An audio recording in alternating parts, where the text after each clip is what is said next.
भगवत गीता में एक बार नहीं अनेक बार ऐसी गहराइयों को भगवान ने व्यक्त किया है कि लोगों की दृष्टि ही नहीं जाती है।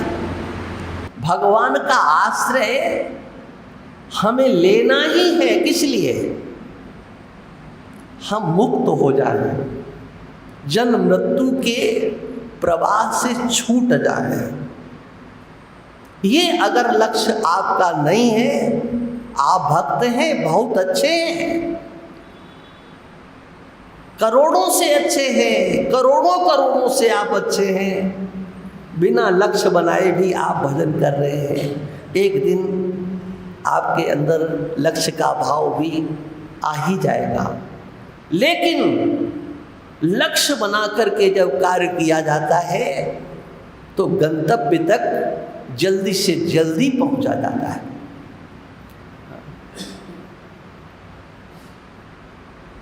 भगवान का आश्रय लेना ही केवल इसलिए है। किस लिए? कि इस जन्म मृत्यु के प्रवाह से हम छूट जाए।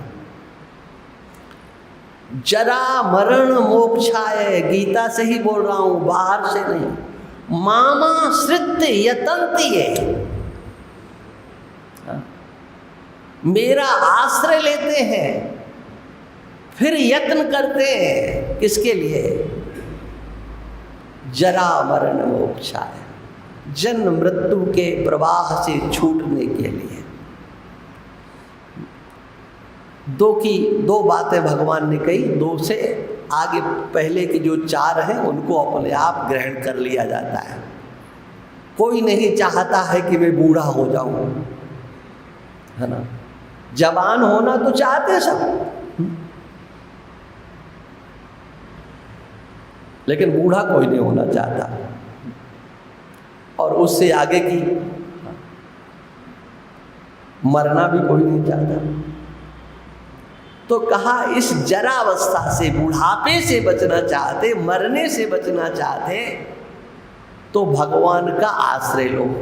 और भगवान कहते हैं आश्रय मात्र से काम नहीं चलेगा, मुक्त होने के लिए यत्न करना है। यतन्तिये,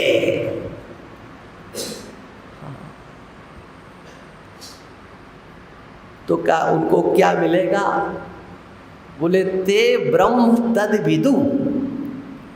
हाँ, उस ब्रह्म को वह जान लेते हैं। तद ब्रह्म ते विदु, वो सब उस ब्रह्म को जान लेते हैं जिस ब्रह्म को जान करके जन्म मृत्यु का प्रवाह, जरा मृत्यु का प्रवाह छूट जाता है। ईश्वर का आश्रय किस लिए? इसलिए भक्त होना, भगवान का भक्त होना। यहाँ पर भक्त होना कहा गया है। लेकिन 7वें अध्याय, 8वें अध्याय, 9वें अध्याय को देखेंगे तो भक्त के कर्तव्यों का वर्णन किया गया है। 12वें अध्याय में भक्त कैसा हो, उसके क्रियाकलाप का वर्णन किया गया है। केवल दुपट्टा डाल लेने मात्र से, माला पहन लो, कंठी पहन लो, तिलक छापा कर लो, ये मैं बोल चुका हूँ। उनकी मैं बुराई कभी नहीं करता, उनकी मैं निंदा कभी नहीं करता। मैं तो बहुत अच्छा मानता हूँ।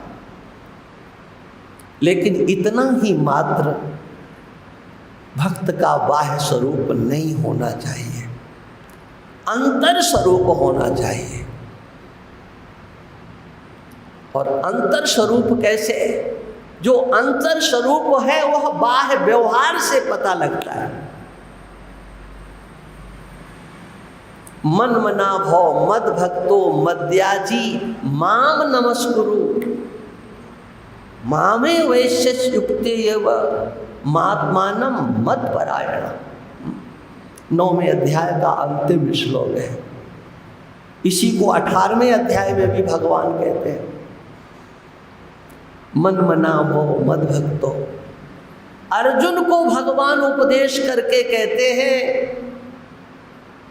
मत मनस्व हो जाओ, तुम्हारा मन मेरे सिवा और कहीं लगने वाला नहीं होना चाहिए, तुम मेरे भक्त हो जाओ। ये सीधे अर्जुन को कहा, अर्जुन तुम्हारा मन मेरे में लगना चाहिए, तुम मेरे भक्त बन जाओ। यहां पर अर्जुन के लिए नहीं है,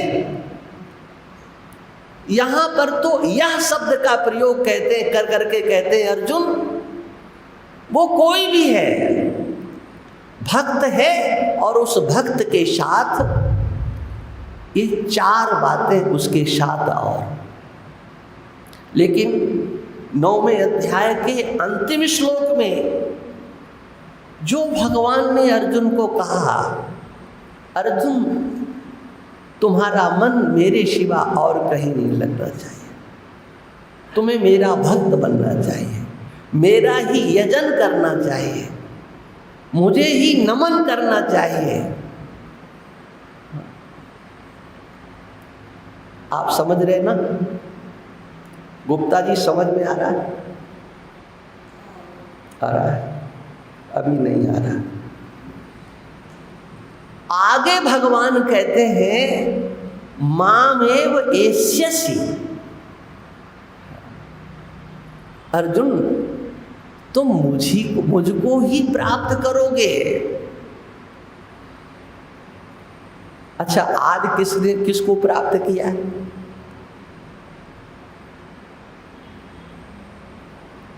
आया समझ में कि नहीं आया? भगवत गीता में एक बार नहीं अनेक बार ऐसी गहराइयों को भगवान ने व्यक्त किया है कि लोगों की दृष्टि ही नहीं जाती है। तो मुझे ही प्राप्त करोगे, अर्जुन से कह रहे, इसका मतलब आज अभी प्राप्त नहीं किया है।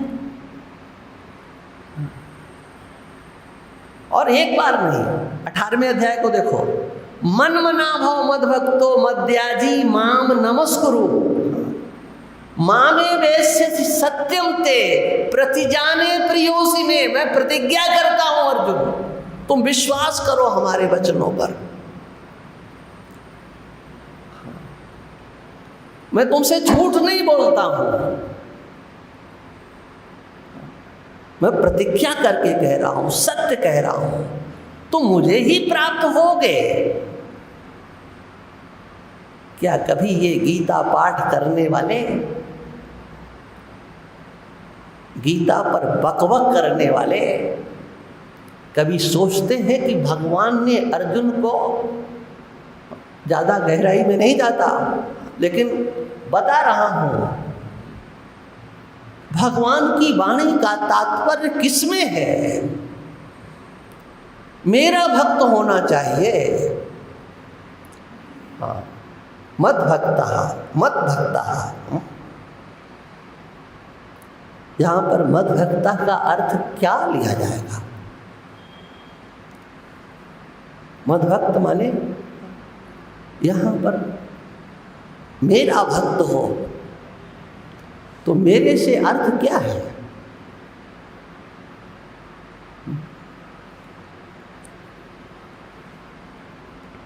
और देखो,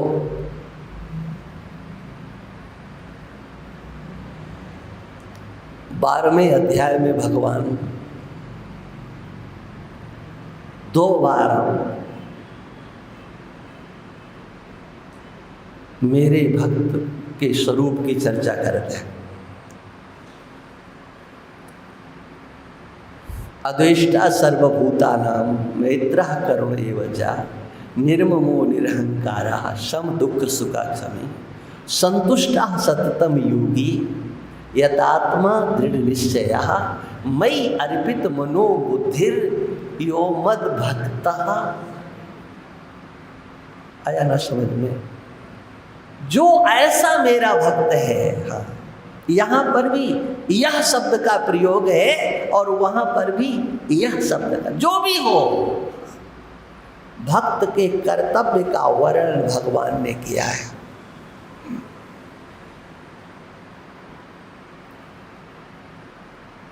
अनपेक्षः शुचिर्दक्षः उदासीनो गतव्यथः सर्वारंभ परित्यागी यो मद भक्तः समे प्रिय।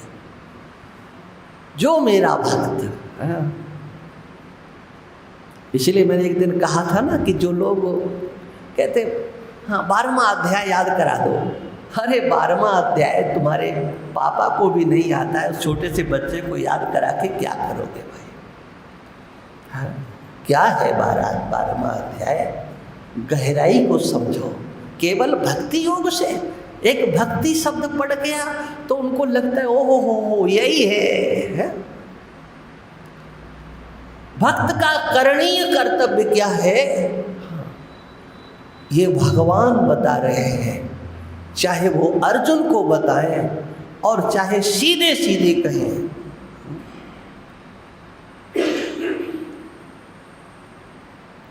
इति क्षेत्रम तथा ज्ञानम ज्ञेयम चोक्तः समासतः मद्भक्तः एतद् विज्ञाय।